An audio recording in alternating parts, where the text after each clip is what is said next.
हम बात करें तो हमारा इसमें फर्स्ट हो जाता है introduction of human body. Human body human body या सिंगल स्ट्रक्चर। ह्यूमन बॉडी जो होता है वो हमारा सिंगल स्ट्रक्चर होता है। ये बना होता है billions of smallest structure of four major kind, जो कि हमारा होता है cell, tissue, organ and system. जो हमारा सिस्टम होता है वो हमारा बना होता है ऑर्गन से। ऑर्गन्स हमारे टिश्यू से बने होते हैं, टिश्यू हमारे सेल से बने होते हैं।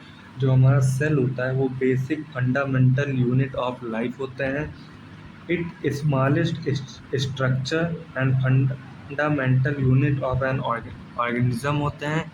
जो हमारा सिस्टम होता है ये हमारा पूरी बॉडी होती है। ऑर्गन जो होता है ये हमारे बॉडी के जो अंदर ऑर्गन्स प्रेजेंट हो, जैसे रिस्पायरेटरी हो गया, ब्रेन हो गया, किडनी हो गया, ये सब हो गए हमारे ऑर्गन्स हो गए। टिश्यू की बात करें, हमारे जो बॉडी के टिश्यू होते हैं, मस्कुलर हो गया, मसल्स हो गए, ये सब हमारे टिश्यू होते हैं जो कि हमारे बने होते हैं सेल से। या हमारा ब्रांच ऑफ साइंस होता है। इसमें हमारे दो टर्म्स आते हैं या ब्रांचेस ऑफ साइंस होते हैं, जिसमें हमारा एनाटॉमी एंड फिजियोलॉजी आता है, जो कि प्रोवाइड करता है information about different part and their function के बारे में। ना हम बात करें एनाटॉमी की। एनाटॉमी एक साइंटिफिक स्टडी होता है of structure of human body as word. ठीक है, एनाटॉमी मान लीजिए हम कोई स्ट्रक्चर ले लिए। मान लीजिए हमने हार्ट का एक स्ट्रक्चर ले लिया, तो हम उसमें यह स्टडी करें उसके जो सेल्स किस प्रकार के बने हुए हैं और उसके कितने चैम्बर्स हैं, वाल्स कितने हैं, मतलब उस स्टडी करेंगे, स्ट्रक्चर को स्टडी करेंगे ओनली। फिजियोलॉजी की बात करें, कंपेयर करें, तो फिजियोलॉजी में हम उसके फंक्शन की बात करें, हमारा हार्ट किस प्रकार काम करता है, किस तरह वो कॉन्ट्रैक्शन करता है, किस तरह रिलैक्सेशन, ये सब उसमें बात करें। अब बात करें सब डिवीज़न ऑफ एनाटॉमी की बात करें हम, तो इसमें हमारा सेल बायोलॉजी एंड साइटोलॉजी आ जाएगा, जिसमें हम स्टडी करते हैं ऑफ सेलुलर स्ट्रक्चर के बारे में। हिस्टोलॉजी हमारा हो जाएगा, हिस्टोलॉजी मतलब study of tissue structure, tissue के स्ट्रक्चर के बारे में स्टडी करते हैं। ग्रॉस एनाटॉमी मतलब हम विजिबल टू नेक आई के स्ट्रक्चर, जिसे हम देख सकें उसकी स्टडी करेंगे। माइक्रोस्कोपिक एनाटॉमी मेन होता है हम स्मॉल स्ट्रक्चर जो होता है उसे हम माइक्रोस्कोपिक की मदद से स्टडी करेंगे। सिस्टमेटिक एनाटॉमी मेन होता है study of specific body system. Radiography anatomy study of structure with the help of X-ray. Pathological anatomy study of structural changes association with diseases. ना हम बात करें फिजियोलॉजी, फिजियोलॉजी वही होता है कि हमारा बॉडी के जो ऑर्गन्स है वो किस प्रकार से काम कर रहे हैं, ये हमारा तो होता है फिजियोलॉजी। सब डिवीज़न की इसमें भी बात करें हम, तो इसमें हमारा सब डिवीज़न ऑफ फिजियोलॉजी हमारा रिस्पायरेटरी फिजियोलॉजी, जिसमें हम स्टडी करते हैं फंक्शन ऑफ लंग, किस प्रकार से वह काम कर रहा है। Renal physiology study of function of kidney. Immunology physiology study of function of defence mechanism. Neurology physiology study of function of neurons, किस प्रकार से न्यूरॉन्स हमारे काम कर रहे हैं।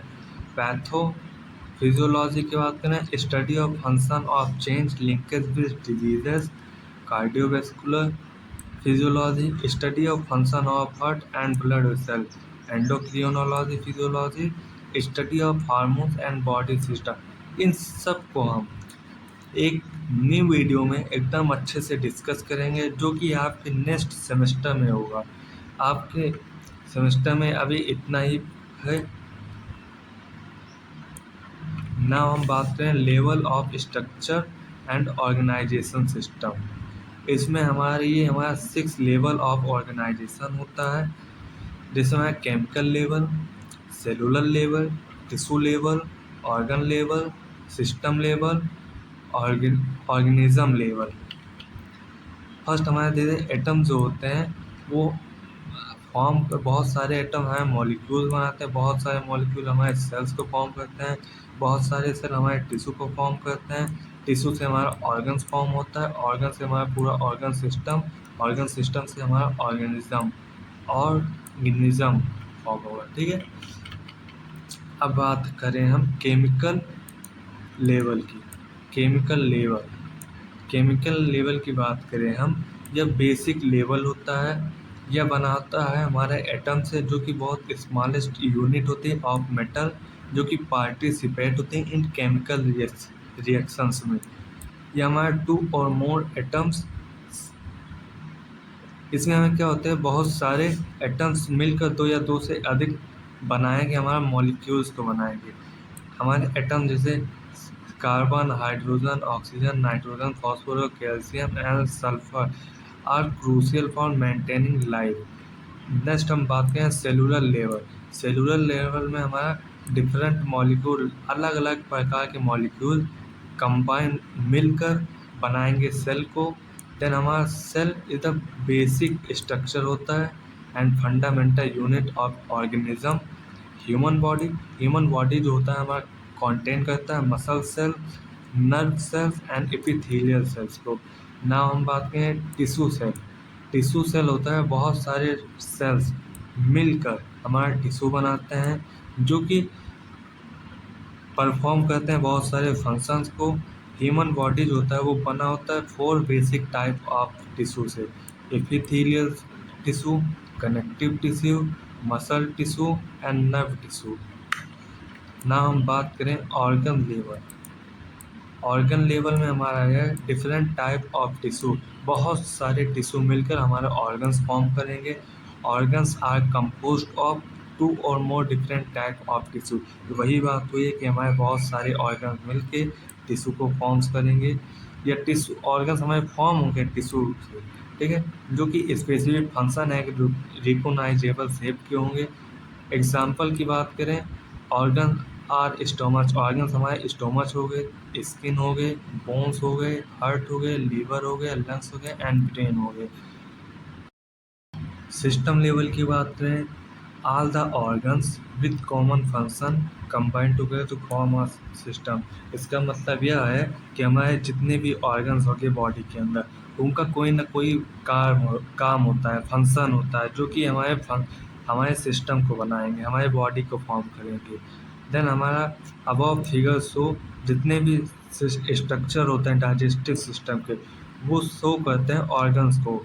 जैसे हमारे हो गया माउथ हो गया, सलाइवरी ग्लैंड्स हो गया, फेरेंक्स हो जिसे हम ट्रॉट कहेंगे, एसोफेगस हो गया, स्टोमच हो गया, small intestine, large intestine, liver, gall bladder and pancreas. और ऑर्गेनिज्म के लेवल की बात करें, all the part of the human body functioning combine together to form total organism of human body. जैसे और जितने भी ऑर्गन्स हैं हमारे बॉडी में, वो सब मिलकर हमारे बॉडी को system of human body. System of human body में हमारा फर्स्ट है नर्व सिस्टम।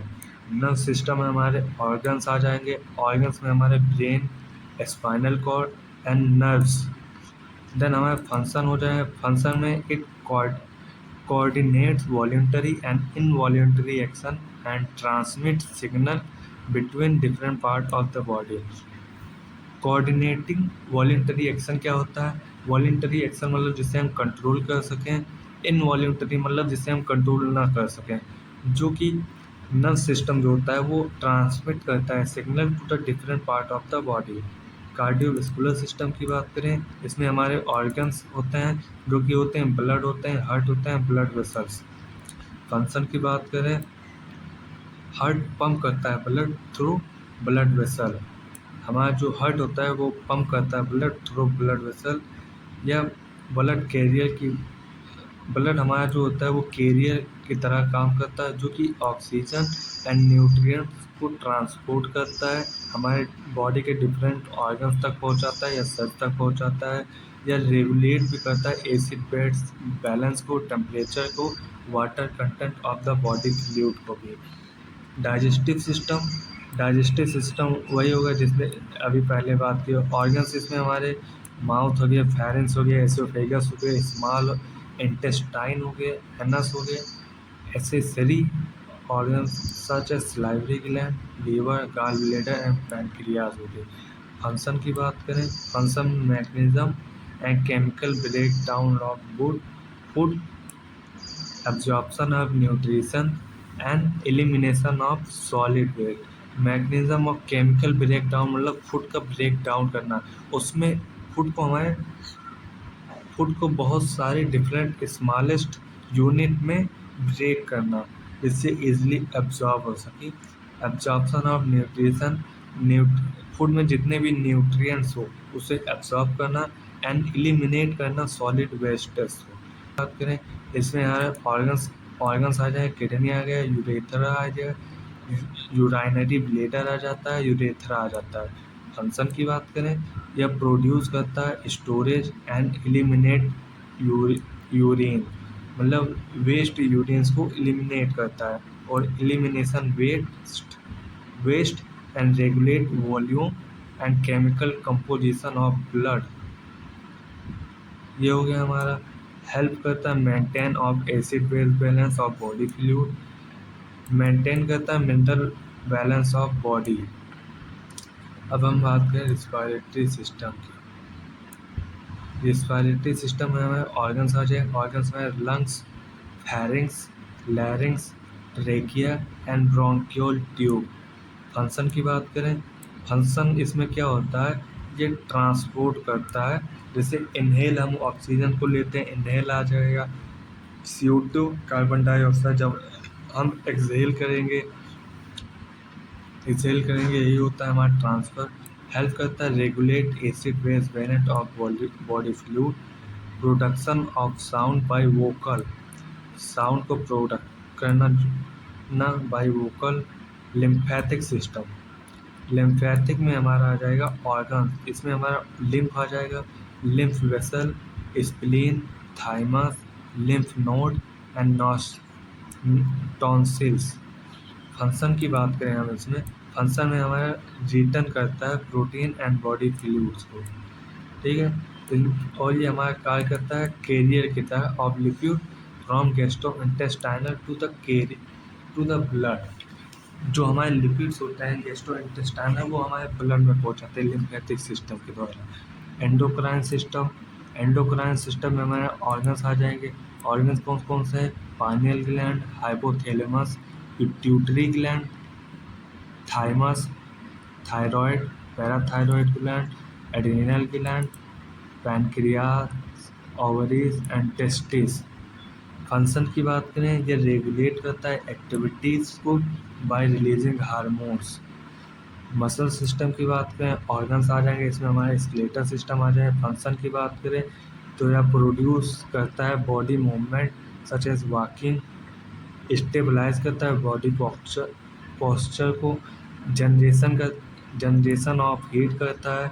अब बात करें स्पेशल सेंस ऑर्गन्स की बात करें तो इसमें हमारे ऑर्गन्स आ जाएंगे। स्पेशल सेंस की बात कर रहे हैं, इसमें हमारे आइस आ जाएंगे, ears, skin, tongue and nose. Function की बात करें तो इसमें हमारे डिटेक्ट करता है changes in body internal and external environment. मान लीजिए हमारे बॉडी में जितने भी इंटरनली या एक्सटर्नली चेंजेस हो रहे हैं उन सबको डिटेक्ट करना। विज़न देखना, हियरिंग सुनना, स्मेल सूंघना, टेस्ट, टेस्ट क्या है, मान लीजिए हम किसी चीज़ को टेस्ट कर रहे हैं, उसका टेस्ट क्या है, उसका फ्लेवर क्या है, टच सेंसेशन, हम किसी चीज़ को छू रहे हैं तो उसका टच किस प्रकार है, उसका टेक्सचर किस प्रकार के, ये सब सेंसेशन होता है। रिप्रोडक्शन की बात करें, इसमें ऑर्गन्स, मेल ऑर्गन्स की बात करें तो हमारा टेस्टिस आ जाएगा, एपिडाइडिमिस आ जाएगा, डेक्टोटर डिफेंस आ जाए, पेनिस आ जाए। फीमेल ओवरीज की बात करें, इसमें ओवरीज, यूरिन, यूटेरिन ट्यूब्स आ जाए, यूटेरस आ जाए, ओवरीज आ जाए। फंक्शन की बात करें, इसमें हमारा प्रोड्यूस करता है गोनाडोट्रोपिन रिलीजिंग हार्मोन, जो कि न्यू ऑर्गेनिज्म में फॉर्म कराता है। गोनाड जो होता है रिलीज करता है हार्मोन जो कि रेगुलेट करता है रिप्रोडक्शन को। बेसिक लाइफ प्रोसेस की बात करें, रिस्पॉन्सिवनेस इसमें क्या हो रहा है, रिस्पॉन्सिवनेस ये करता है it is the body ability, हमारे बॉडी की जो एबिलिटी है वो डिटेक्ट करता है एंड रिस्पॉन्स करता है चेंजेस को, पता करता है, डिटेक्ट करता है कि हमारे बॉडी में क्या चेंजेस हो रही हैं। ये रिस्पॉन्सिवनेस में आता है। मेटाबॉलिज्म में हमारा it is the sum of all the human chemical processes that occur in chemical processes that occur in the body, ठीक है, into the body। मेटाबॉलिज्म हो गए। कैटाबॉलिज्म की बात करें, कैटाबॉलिज्म मतलब हमारे ब्रेक डाउन होना, हमारे फूड का ब्रेक डाउन, और जितने भी केमिकल सब्सटेंस हो गए उन सब का ब्रेक डाउन होगा। ब्रेक डाउन होने से हम कैटाबॉलिज्म। एनाबॉलिज्म मतलब building up of complex component का बनना, एनाबॉलिज्म कहेंगे। जो कि केमिकल सब्सटेंस होते हैं, बहुत स्मॉलेस्ट होते हैं। ठीक है। मूवमेंट की बात करें, मूवमेंट हो जाएगा हमारा movement involve motion of whole body, हमारे बॉडी का पूरा मूवमेंट होगा। Organ, system, cell, even tiny structure inside cell. Growth की बात करें, it is an increase in body size that result from an increase in the size of exciting cell and increase in the number of cell or both. Differentiation की बात करें, it is the development of cell from the unspecified to specified state की बात करें। Reproduction की बात करें, it refer to the formation of new cell from the tissue, growth, repair and replacement of production of new individual. Now respiration की बात करें, respiration में हमारा क्या हो गया, respiration process involve in the exchangeation of oxygen, oxygen का exchange होना, कार्बन डाइऑक्साइड का भी between cell and external environment के बीच में। एक्सक्रेशन की बात करें, एक्सक्रेशन में हमारा आ जाएगा, excretion is the process that remove the waste product of digestion and metabolism from the body. Excretion होना, जितने भी वेस्ट होंगे हमारे बॉडी से उन्हें डाइजेस्ट जो होता है, मेटाबॉलिज्म उन सबसे एक्सक्रेट करना। नाउ हम बात करें होम्योस्टेटिस। होम्योस्टेटिस होता क्या है, it is the ability of the body to maintain an equilibrium within its internal environment when deal with external changes। ये होम्योस्टेटिस ये होता है, मान लीजिए आपका बॉडी टेम्परेचर तो 37 डिग्री सेल्सियस और बाहर का टेम्परेचर उससे ज़्यादा या कम है, जो कि आपकी बॉडी पर अफेक्ट करेगा इंटरनली। तो आपका जो होम्योस्टेटिस होगा वो उस टेम्परेचर को मेंटेन करता है, यही हमारा होता है homeostasis. Homeostasis is a dynamic condition जो कि मेंटेन करता है किसी प्रकार की चेंजेस को हमारी बॉडी के अंदर। ठीक है। इसमें हम बात करें बेसिक एनाटॉमिकल टर्मिनोलॉजीज़ की बात करें, तो ये हमारा पूरा ग्राफ होता है, ये हमारा पूरा ग्राफ है जिसके अंदर हमारा डायरेक्शनल टर्म हो जाए एंड डिफिनेशन हो जाए। सुपीरियर क्या होता है, सुपीरियर में टूवर्ड द हेड, मतलब हेड के upper part of the structure को हम सुपीरियर कहेंगे। Inferior away from head and lower part of the structure को इन्फीरियर कहेंगे। एंटीरियर की बात करें तो फ्रंट ऑफ द बॉडी को हम एंटीरियर कहेंगे। Posterior mean to the back of the body, back of the body को हम पोस्टीरियर कहेंगे। मीडियल को हम near to the mid line कहेंगे। लेथियल को हम away from the mid line कहेंगे। इंटरमीडिएट की बात करें तो बिटवीन टू स्ट्रक्चर, दो भी स्ट्रक्चर के बीच को हम इंटरमीडिएट कहें। प्रॉक्सिमल की बात करें तो near to the attachment of limb of the trunk, ये हो गया। सुपीरियर की बात करें, सुपीरियर में toward the surface of the body को हम सुपीरियर कहेंगे। Inferior away from the surface of the body, ये हमारा इन्फीरियर हो गया। नाउ आज आपने देखा, हमने ये इंट्रोडक्शन टू ह्यूमन बॉडी ये पूरा हमने आज। नेक्स्ट वीडियो में हम बात करें सेलुलर लेवल ऑफ ऑर्गेनाइजेशन की बात करें, जिसके अंदर हमारा ये सब टॉपिक हुए, इस सबको हम डिस्क्राइब करेंगे एक ही वीडियो में। Thanks for watching.